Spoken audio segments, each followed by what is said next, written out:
Okay folks, here's a quick review of the Scout Predator figure that was produced by NECA as part of their Predator 2 line of products. I picked this up at Toys R Us for $17.99. When I first got the figure out of the blister pack, I was quite impressed. I really like the colorations and mask on this figure. As you can see, it's very similar in appearance to the classic Predator that was released by NECA last year in Series 3. One thing I did notice as I looked at the figure more closely is that the wrist blades are now colored with blood.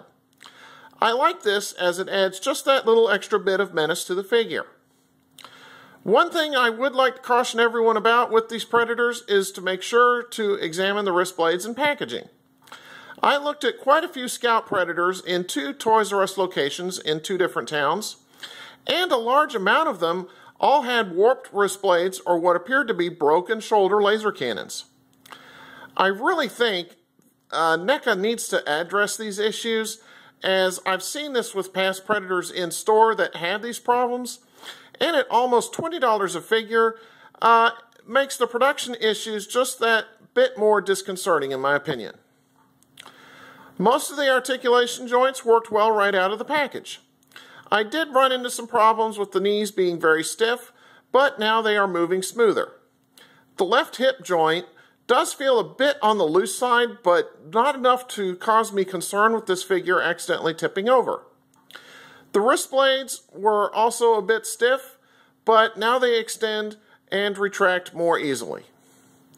Paint apps were nicely done. There were a few errors with the body netting, but they're small enough to not be noticed easily. So what I'll do here is pause, zoom in, and give you a closer look as to what the figure looks like.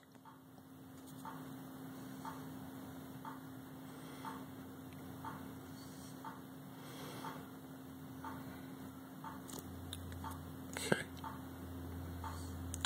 Scout Predator came with one accessory, so let me pan down and show you what that is. The figure stands that you see him standing on were not included in the package and were purchased by me separately. And as you can see, Scout Predator comes with a throwing disc. This is the same throwing disc that we've seen with several other Predators in the past. And unfortunately, the same problem still exists with the disc still not sitting well in the disc holder, located on the figure's right hip. And I'll turn this over and let you see what the other side of the disc looks like. Okay. Alright, back to the figure itself.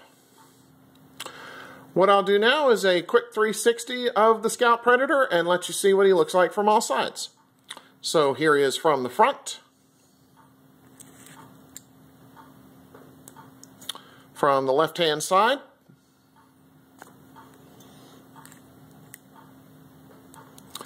Here he is from the rear.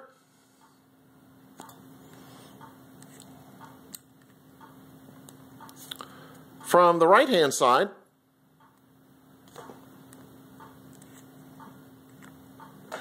And finally, here we are once again from the front. So overall, I like this figure quite a bit. I like the similarity of this figure to the Series 3 Classic Predator. The update on the wrist blades being covered in blood I thought was a nice touch. I wish that NECA could get these discs to sit in their holders properly and find out why so many of these wrist blades are warped in the packaging. However, in spite of all these minor problems I ran into, I think this figure deserves a great recommendation, as I think it's a worthy addition to your Predator collection. Okay, so on that note, take care and stay tuned for my next review. Have a good one.